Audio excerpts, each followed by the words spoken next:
Auspicia este bloque La Brújula del Sur Editorial. Desde 2014 acompañando a los escritores independientes para que cumplan sus sueños. Comunicate al correo labrújuladelsureditorial@gmail.com o al WhatsApp 221-454-3093. Hoy tenemos el honor de contar en este programa con Guillermo Pilía. Guillermo, muchísimas gracias por haber... Gracias a vos, María, Marcela. Siempre es un gusto. Yo les contaba hoy que hice radio durante bastante tiempo y cuando uno hace radio le queda el amor, le queda ese bichito adentro que aunque uno después no haga, cuando lo invitan, qué suerte, me invitaron a la radio, ¿no? Alguien alguna vez tendría que hacer un estudio sociológico. ¿Qué le pasa a la gente que hace radio? Porque a mí me pasa lo mismo. De una vez que arranqué dije, pucha, qué lindo que es esto. Me enamoré. Sí. Es hermoso. Sí, así que... la verdad que sí. Y yo, ahora hago radio de alguna manera, contaba Marcela, porque tengo con Ángela Gentile, tenemos un programa de poesía latinoamericana. Ajá. Pero no salimos al aire, es decir, son esos programas que nosotros lo armamos y después se va pasando a lo largo de la semana, pero, está bien. Pero no salimos al aire y lo que es lindo es ese contacto como tienen ustedes con el público, con la audiencia, con ese escucha imaginario, sí, que no sabemos está quién bueno es. Eso. Y en vivo, lo que nos gusta también es hacer el programa en vivo, claro. Tiene... Sí. Si nos equivocamos y es la vida, sí, está buenísimo. Guillermo, por una cuestión de edad, no vamos a decir cuántos años tenés porque no nos importa, aunque yo ya sé cuántos años tenés. No tengo problema, la edad, el peso no. Muy bien, esa es la respuesta pero correcta. No. Y yo siempre digo lo mismo. Pero digo, me imagino, yo estaba tratando de sacar cuentas por tu fecha de nacimiento, que sos, no sé si la última, pero seguramente la anteúltima camada de hombres que hicieron el servicio militar.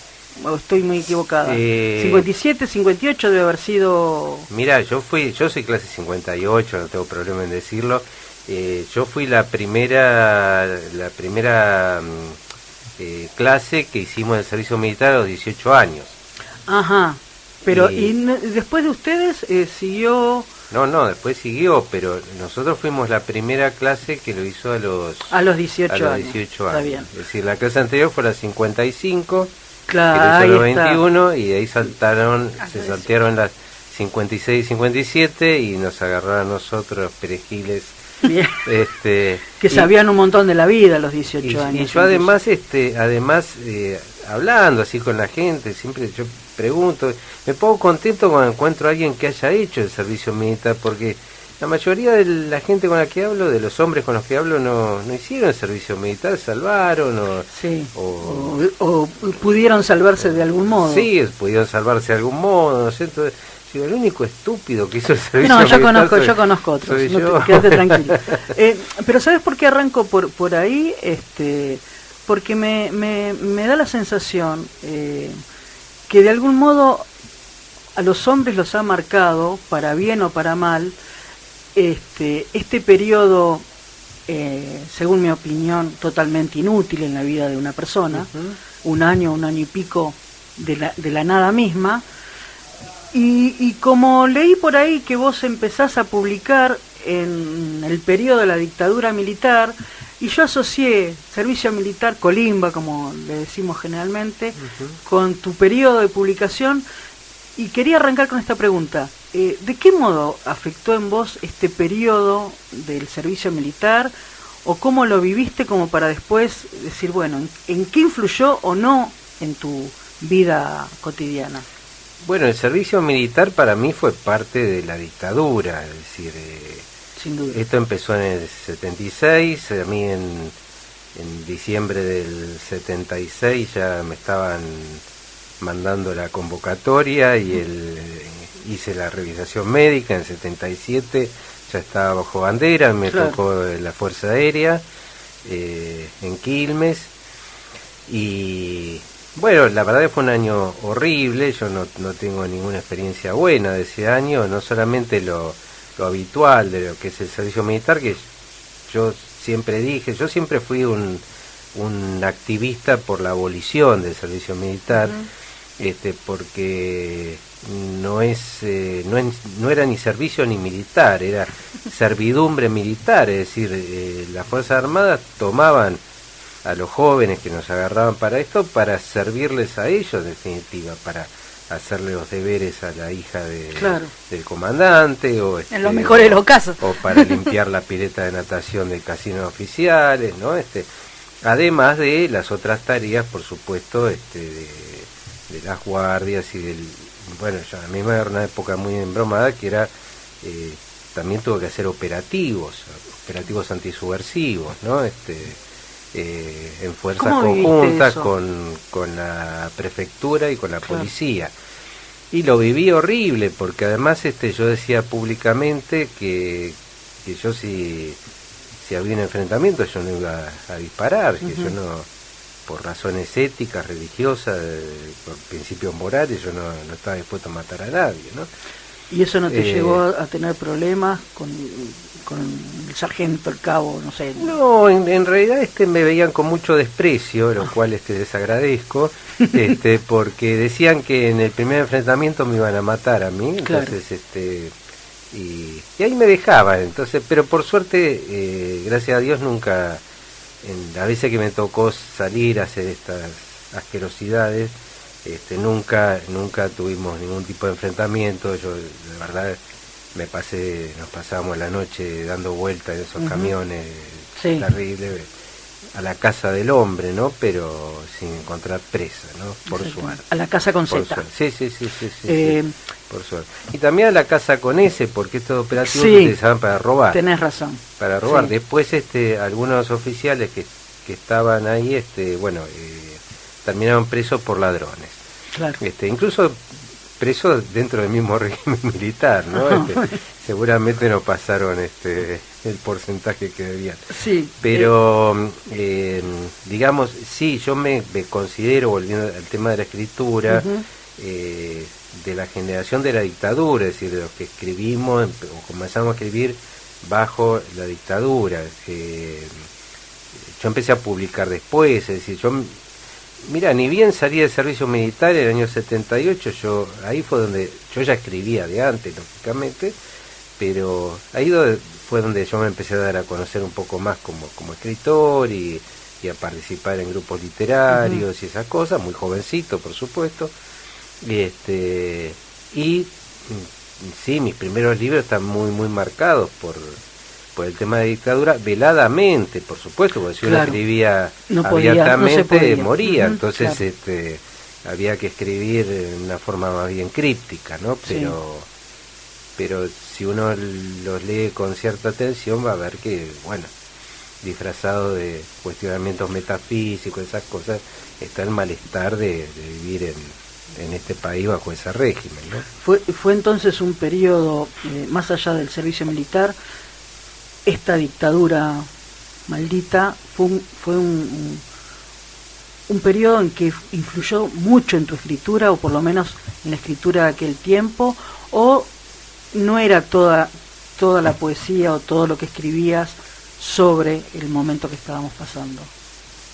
Bueno, a ver, no todo tenía que referirse directamente a lo que pasaba, pero sí, yo lo que noto, bueno, que había como un clima en mi poesía, también en la narrativa. En la narrativa yo trataba de ser más directo, pero bueno, muchas cosas tampoco las pude publicar, las escribí para mí, pero esto, digamos, que se prolongó, y me pasó una cosa muy curiosa a mí, porque ya después de los primeros libros,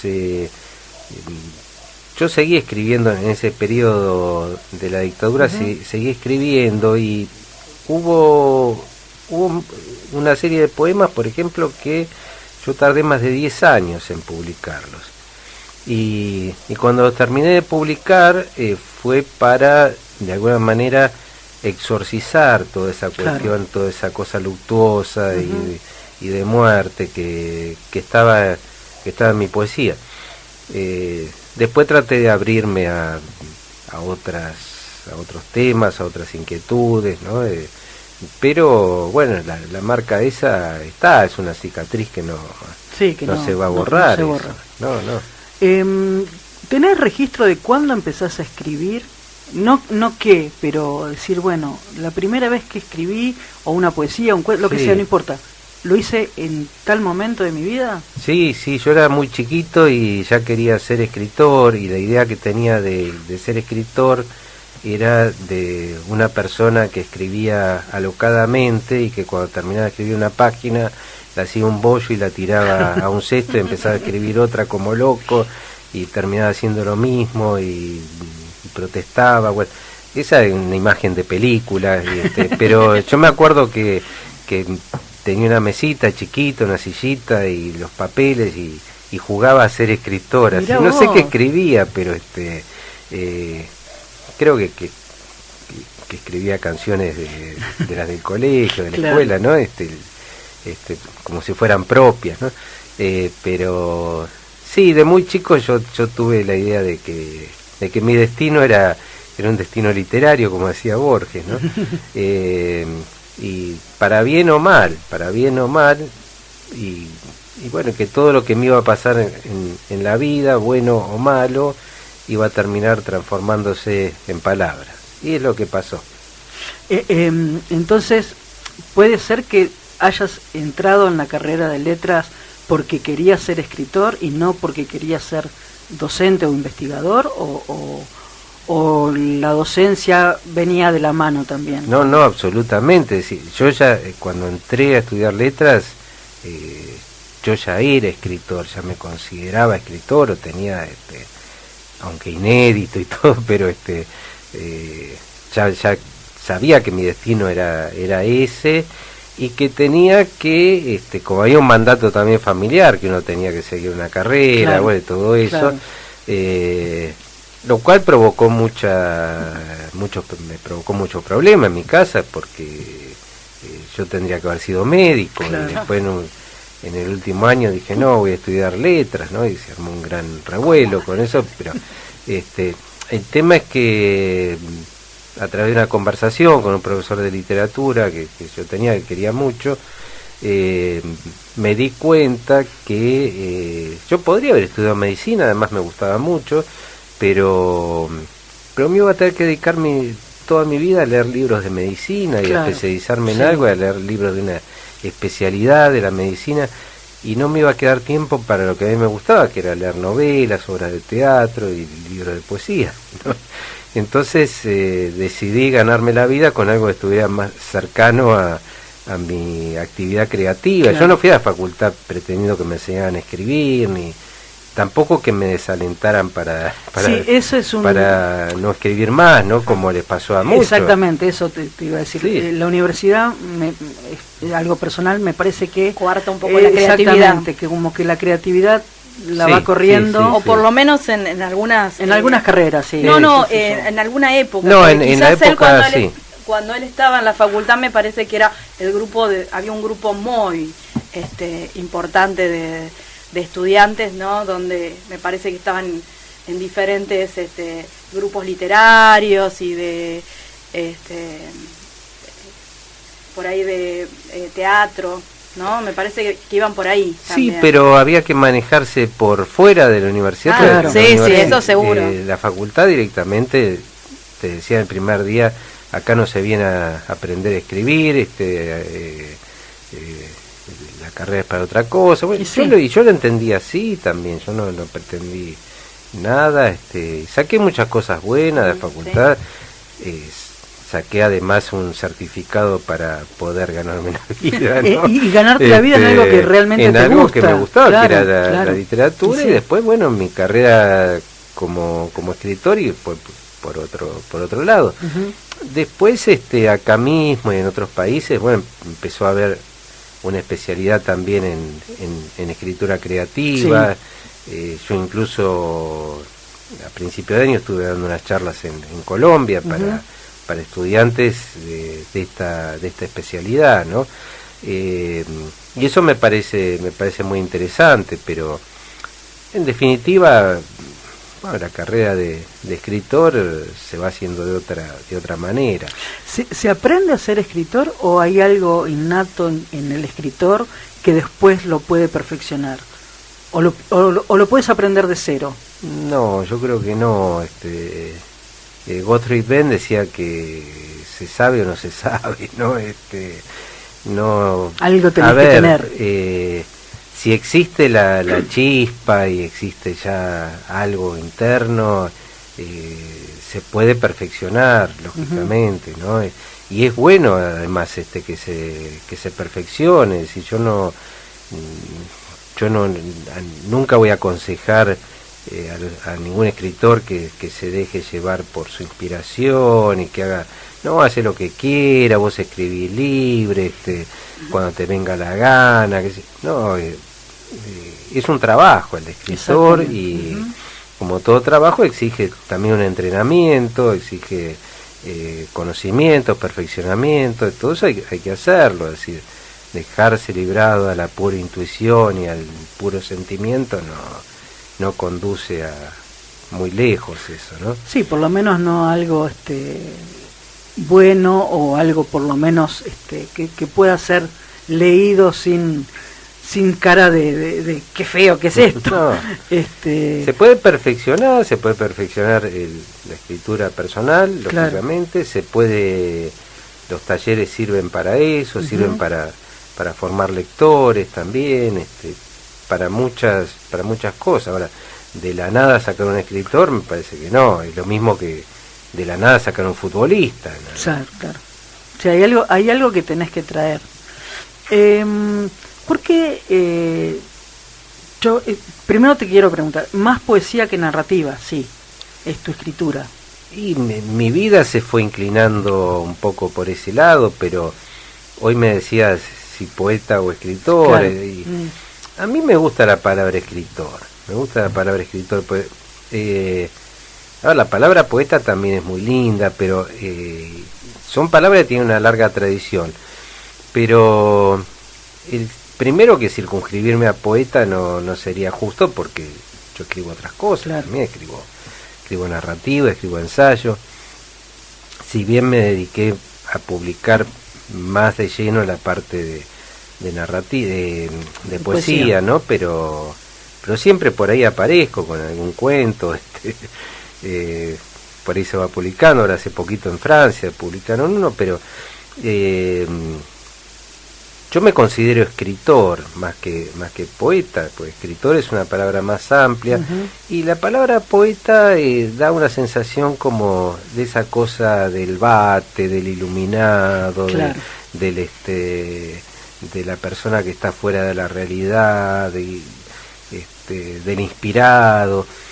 La palabra escritor a mí me suena como trabajador de la literatura, ¿no? Entonces, bueno, sí. Como a mí me gustan los obreros, me gustan los trabajadores, yo me considero un trabajador, me gusta más la palabra, la palabra escritor es más proletaria y la palabra poeta es más aristocrática. Bien, está buena la definición. Bueno, esto se me ocurrió recién. No, pero vamos a tomarla. No, pues está buena la diferenciación. Sí. Guillermo, acá no somos muy geniales, así que generalmente preguntamos las mismas cosas. Como la gente que viene es distinta... Pero es válido, claro. La respuesta va a ser distinta, que lo importante. Nos viene pasando, sí. ¿Para vos la literatura es sanadora, salvadora o es escribo? No. Hoy algo dijiste. No, sí, es salvador. Es decir, uno sin la literatura... pero no solamente es la literatura. Sí, bueno, el arte. Me parece que el arte en general...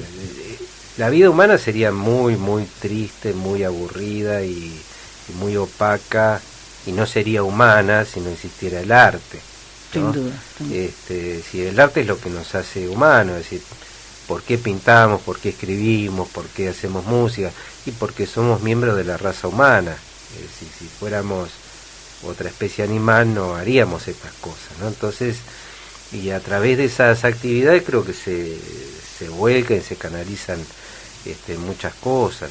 Entonces sí, yo creo que la escritura, como toda forma de arte, sería una sanación a ese mal congénito que llevamos todos, que es el sabernos que somos seres finitos, que nos vamos a morir algún día, y cosa que los animales ignoran y por eso son más felices en algún aspecto. Y viven en un presente continuo. Viven, claro, como diría Borges, claro, ¿no? En el inmortal. Y creo que el arte nos sirve para eso, y nos sirve a los que lo hacemos y le sirve también a las personas que lo disfrutan, que se lo apropian, ¿no? Desde afuera, ¿no? Lo que a mí me parece.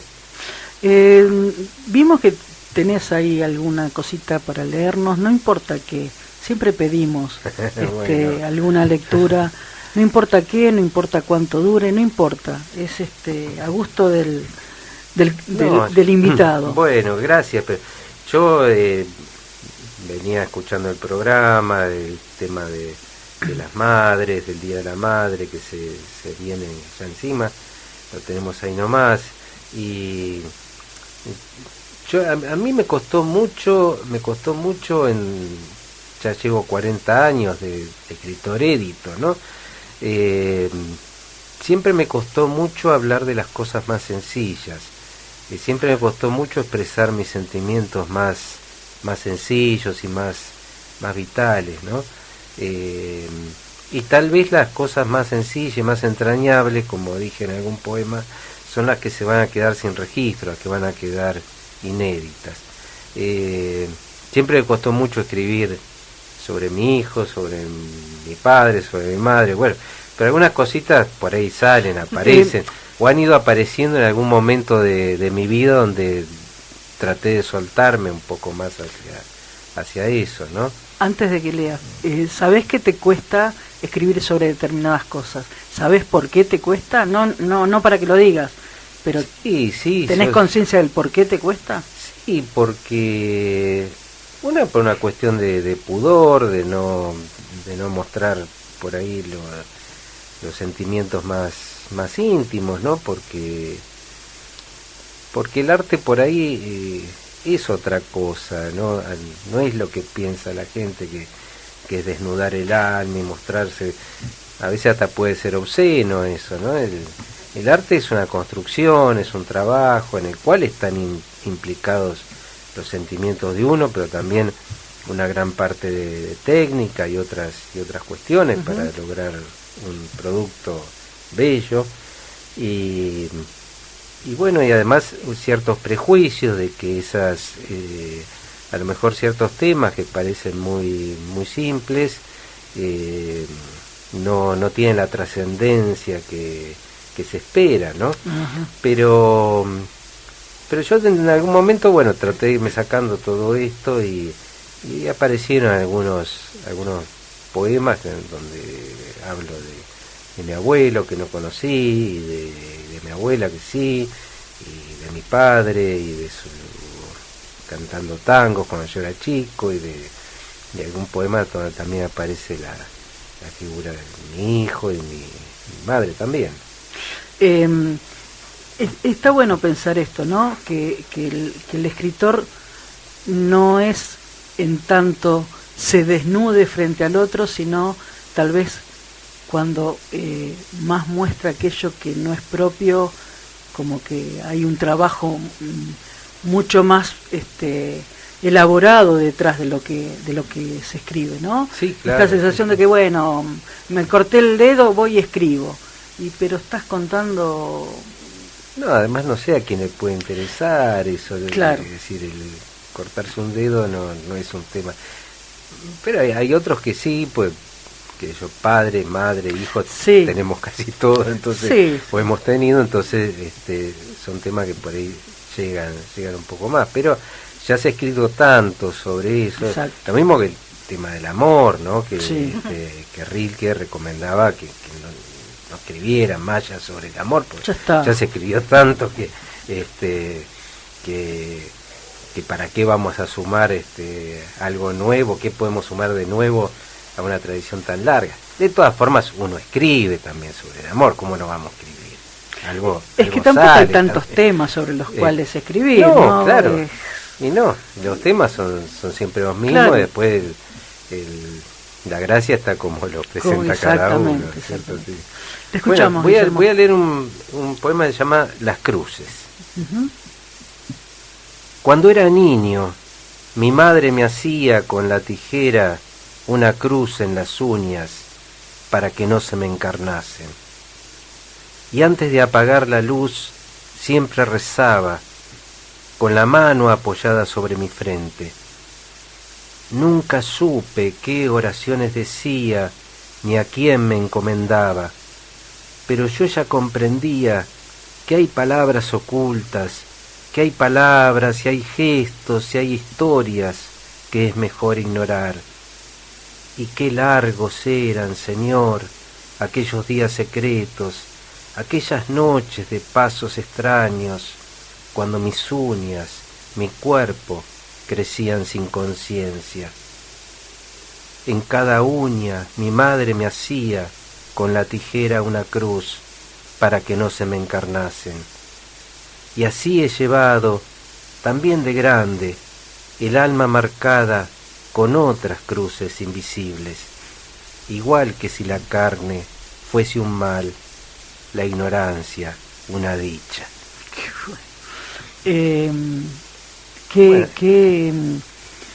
Claro, es esto, ¿no? No escribir sobre lo que me pasó, sino esta cuestión de que la poesía puede ser universal en un punto sin que yo haya vivido lo mismo que vos, sin que haya tenido quien me hiciera estas cruces, ¿no? Sí, claro. Yo no sé cuántos podrán compartir esta costumbre. El poema es autobiográfico, es decir, pero podría no serlo, ¿no? Exactamente, sí. Podría no serlo, y daría exactamente lo mismo, porque el que habla en el poema no es el poeta, sino que es un elemento ficticio, uh-huh, igual que en la narración, ¿no es cierto? El narrador no es el escritor. Pero bueno, hay vasos comunicantes entre ese yo poético y el poeta, y uno muchas veces parte de la experiencia. A mí me quedó esta imagen de mi infancia, de mi madre que me cortaba las uñas, porque yo no me había cortado los dedos y lo hacía cuando era chiquito, y cuando terminaba de cortar las uñas me hacía una cruz con la tijera, me marcaba con una cruz las uñas y decía que era para que no se encarnasen las uñas. No sé de dónde vendría esa tradición, ¿no? Y yo no le di mayor importancia durante 50 años a todo esto, hasta que en algún momento, y eso es la maravilla de ser un creador, ¿no? Esa gracia que algunos tenemos, ¿no? Que no es para envanecerse, sino para dar gracias a la vida, o a Dios, a quien uno quiera darle gracias, ¿no? Que esas cosas se transforman después en palabras o en arte, ¿no? Y así surgió este poema, ¿no? Donde jugando con la idea del encarnar, ¿no? Cierto. Y bueno, y la idea de que esa también que a uno le inculcaban de chico, que la carne era lo malo, ¿no? El cuerpo era malo, cuerpo era malo, la carne era malo, el pecado, bueno, todo lo que recibimos esa formación judío-cristiana, ¿no? Y sobre todo esta generación, ¿no? A la que pertenecemos, hemos transitado algunas cuestiones que nos ha costado después poder sobrellevar. Ahora ya no, ahora ya le hablas de cruz a un chico y dice que es un nombre, no sé. ¿Estás pensando en publicar algo? ¿Estás escribiendo algo en este momento? ¿Estás trabajando en algo específico? Sí, tengo unos 3 libros ahí trabajando, terminado de escribir de alguna manera. concluida la escritura, pero todavía en etapa de revisión, de corrección y de prueba, ¿no? Yo suelo mandar los libros a concursos, ¿no?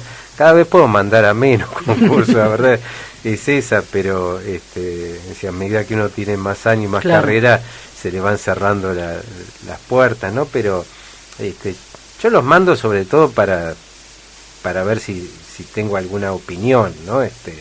A través de eso, de si voy bien por el buen camino, ¿no? Pero igual, sea uno u otro, el resultado da lo mismo. Y lo que sí estoy haciendo es, tratando de recopilar mi obra poética, que ya son muchos libros y que ya además no se consiguen ni se pueden leer porque fueron ediciones limitadas y todo eso, y entonces la idea es irlos reeditando. Bueno, y acá yo traje el primer tomo, sería de mi obra completa, de lo que va a ser mi obra completa, en una colección que es de poesía latinoamericana, que estamos haciendo con una compañera de Colombia, y que esperamos que se vayan sumando también poetas de otros países, pero mi proyecto personal es ir editando eso. Después los demás libros, bueno, irá apareciendo, todavía no cerré la fábrica, así que... Cuando terminás un trabajo, antes de mandarlo a la editorial o a tu editor, ¿se lo das al leer a alguien que no sea el editor o vas directo? Guillermo, editor. No, antes lo hacía, antes tenía algún grupo de amigos, de colegas con los cuales podíamos ejercer cierto intercambio, ¿no? Bueno, ahora también, digamos que tengo 2 o 3 escritores y escritoras muy muy amigos, pero a veces no son muy válidas esas opiniones, ¿no? Porque muchas veces se mezcla el afecto y bueno, es más difícil. Es más difícil, sí. A mí también me cuesta con la gente que yo quiero. Y así que no, generalmente, por eso la opinión de un jurado de un concurso es más objetiva, ¿no? O puede ser más objetiva. Y después, bueno, ahora están las redes sociales, uno puede ir adelantando algo en las redes y ver qué resulta, pero tampoco eso sabemos que... Sí,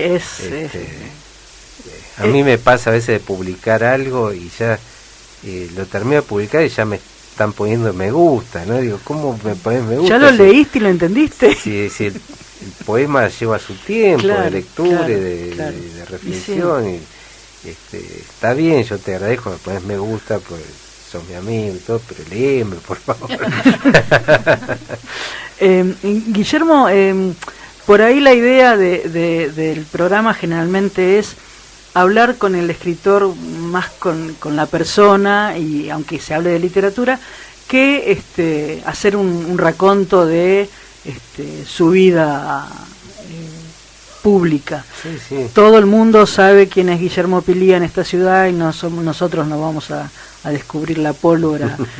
Por eso por ahí tratamos de ir por otros caminos, sí, por y de conocerte un poco más ese costado humano que más que el costado de escritor. Y eso es lo que a mí me interesa realmente, sí, porque yo me he encontrado, por ejemplo, le han dicho a amigos míos, pero ¿por qué no hablas con Guillermo? No, ¿cómo voy a hablar con Guillermo? Debe ser una persona inaccesible, una persona muy seria o muy estricta. Y yo la verdad que no soy nada de eso, ¿no? Bueno, estás acá, estamos hablando con vos, así que... Me gustaría y que sí, y que esto contribuya también a desacralizar por ahí la imagen, que pueden tener algunos que es totalmente equivocada, ¿no?